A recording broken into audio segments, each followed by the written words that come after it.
Ab'emikwano ku lunaku olwokuna ku kizinga wano Sigulu, omukwano gwaffe omu omuvubi yava mu nnyanja oluvannyuma lw'okusika obutimba nga bulina kye bukwatiddeko ekikaluba okusikisa amaanyi n'ayitawo n'agwamu.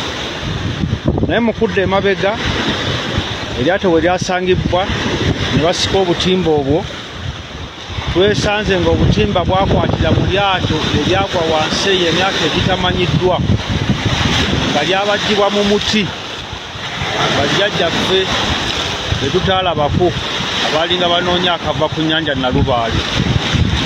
Eryato lino lyabajjibwa ng'eryato erisogola.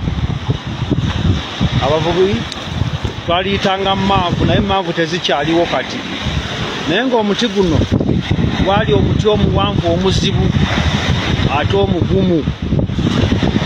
Bwewetegereza eryato lino liteeka okuba mu nnyanja limazeyo emyaka egitakka wansi wa 2. Naye ng'omuti tegutegeerekeka oba gwali muti ki, naye nga mukadde wange omuti muwanvu muzibu.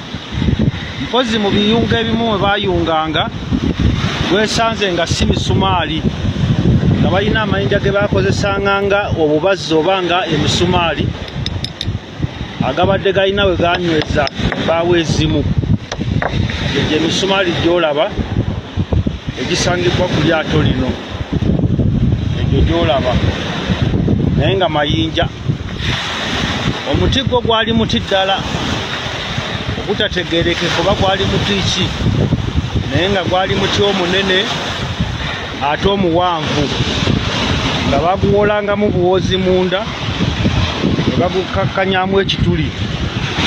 Awo nno ne balyoka bagenda okunoonya ki, okunoonya enva. Olabye muganda wange, wano ku kizinga Sigulu obutimba bwe buno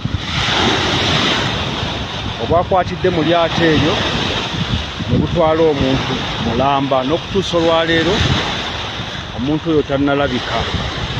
Tukyatunuulidde ennyanja eyo okulaba oba etukwatirwa ku kisa nesesema omuntu waffe. Naye ng'eryato lino kyabulambuzi kiramba kiri wano. Eryato lino mu buwanvu bwalyo liwezaako fuuti 15 obuwanvu. Mukama akola ebyewuunyo, naye n'ekitooke kino buli lwe nkitunuulira nnyongera omusinza nga bw'okiraba, nnyongera mutendereza. Wakitiibwa Allah.